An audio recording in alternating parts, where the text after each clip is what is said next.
Number 1 के जंगल में सारे पशु पक्षी मिलकर रहते थे। सर्दियों का मौसम बस आने ही वाला था। तभी उल्लू पहाड़ों से लौट आता है और सर्दी के बारे में सभी को सूचना देता है। सुनो सुनो भाइयों, सभी ध्यान से सुनो। बस कुछ ही दिनों में सर्दी आने वाली है। इस साल बहुत जोर से बर्फबारी भी होने वाली है। सारे पक्षियों से ये निवेदन है, आप सभी अपने रहने खाने का इंतजाम कर लेना।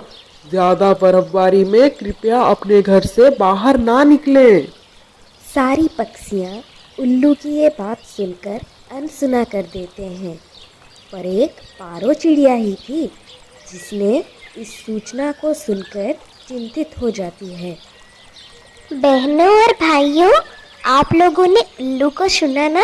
उसने क्या कहा? उसकी बात मानकर हमें अपने घोंसले पक्के कर लेना चाहिए और कम से कम 1 महीने का भोजन भी इकट्ठा कर लेना चाहिए। न जाने कब ये बर्फबारी होने शुरू हो जाए। अरे अरे, ऐसा तो कुछ भी नहीं होने वाला है। ये उल्लू तो बस हमेशा डराने का ही काम करता रहता है, और वैसे भी हमारा घोंसला तो पक्का ही है, समझो। इतना काम कौन करेगा भला अब? फिर पारो कहती है, गोरी बहन, ऐसा नहीं है।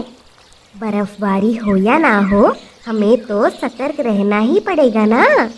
हाँ पारो बहन, मैं आपके बात से सहमत हूँ। ठंडी चाहे कितनी भी आए, हमें तो सतर्क रहना ही होगा और भोजन इकट्ठे भी करने होंगे ना। चलो टूनी, फिर हम सर्दी के हिसाब से अपने लिए नया घोंसला बना लेते हैं।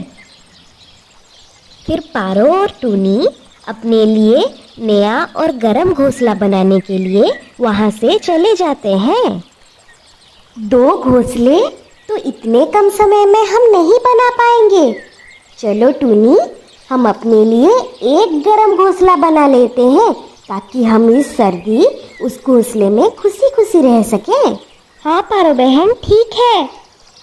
टूनी, तुम भोजन इकट्ठे करने के लिए नदी की तरफ जाओ और मैं जाता हूँ पहाड़ों की तरफ, और वहाँ से मैं घास फूस और कपास लेकर आऊँगा, क्योंकि कपास लाने से ही तो हमारा घर गरम गरम रहेगा इस सर्दी में।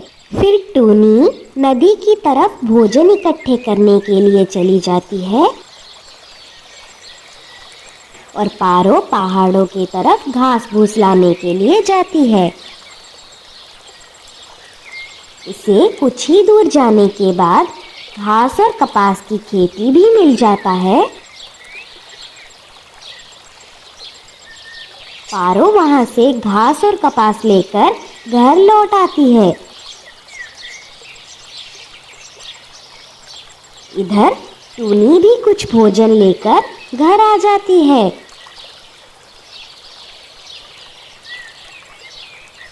फिर वो दोनों मिलकर एक बहुत ही सुंदर सा और मजबूत सा घर बना लेते हैं। उसके बाद पारो अपने बच्चों के साथ और टूनी अपने बच्चों के साथ उस घर में रहने लगते हैं। फिर दोनों रोज मिलकर सर्दियों के लिए ढेर सारा भोजन इकट्ठा कर लेते हैं।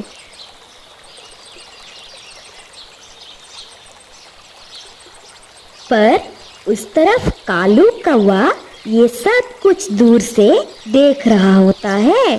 एक दिन पारो और टूनी के घर से बाहर जाने के बाद कालू उनके घर में घुस जाता है और सारा भोजन चुरा कर ले जाता है। फिर दोनों जब घर में आकर देखती हैं तो घर में खाने के लिए कुछ भी नहीं होता है। फिर टूनी का बेटा टुकू आकर बोलता है, माँ, कल आपके बाहर जाने के बाद कौवा चाचू घर में आए थे और हमारे घर से सारा राशन चुरा कर ले गए। मैंने उनको मना भी किया, पर उन्होंने मेरी एक भी ना सुनी।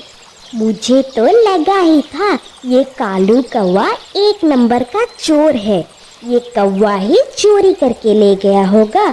हमें अभी कालू से सतर्क रहना होगा, नहीं तो हम इस कड़क सर्दी में भूखे प्यासे मर ही जाएंगे। तभी जंगल में तेज बर्फ का तूफान शुरू होने लगता है। कालू जी, उस तरफ तो देखो कितनी जोर से तूफान आ रही है। बचाओ बचाओ, कोई बचाओ हमें। जोर का तूफान आता है। कालू कौवा गोरी कौवी का घोंसला गिर जाता है। पारो की बात ना मानकर हमने बहुत बड़ी गलती की। हमारा तो घोंसला भी गिर गया। ज्यादा बर्फ में हम कहीं मर ही ना जाए। हाय रे, मेरा तो कमर ही टूट गया। इस सर्दी में मैं मर ही ना जाऊं कहीं। कालू कौवा और गोरी कौवी को ये बात पता था कि उनके कारनामों की वजह से उन्हें कोई भी पक्षी अपने घर में रहने को नहीं देना है। कालू जी, अब हम कहाँ जाएंगे? कोई भी पक्षी हमें नहीं रखेगा। गोरी, चलो हम टूनी के पास जाते हैं, क्योंकि टूनी एक दयालु और अच्छी पक्षी है और वो जरूर हमारी मदद करेगी। फिर कालू कौवा और गोरी कौवी टूनी के नए घर की तरफ आ जाते हैं। टूनी बहन, प्लीज दरवाजा खोलिए। तूफान की वजह से हमारा घोंसला गिर गया। हमारे पास रहने के लिए कोई भी जगह नहीं है। चोर कौवा, तूने तो हमारा सारा राशन चुरा लिया था। हम तुम्हारी मदद नहीं करेंगे। जाओ, तुम किसी और पक्षी की मदद लो। चले जाओ यहाँ से। टूनी बहन, अगर आपने हमें सहारा नहीं दिया तो इस कड़क सर्दी में हम कहाँ जाएंगे? हम दोनों तो मर ही जाएंगे। फिर कौवा और कौवी दोनों रोने लगते हैं और अपनी गलती मान लेते हैं। हम दोबारा ऐसा किसी भी पक्षी के साथ नहीं करेंगे। हमें माफ कर दीजिए टूनी बहन, पारो बहन। टूनी को इतना बर्फ देखकर और कालू का बात सुनकर दया आ जाता है और वो दरवाज़ा खोल देती है।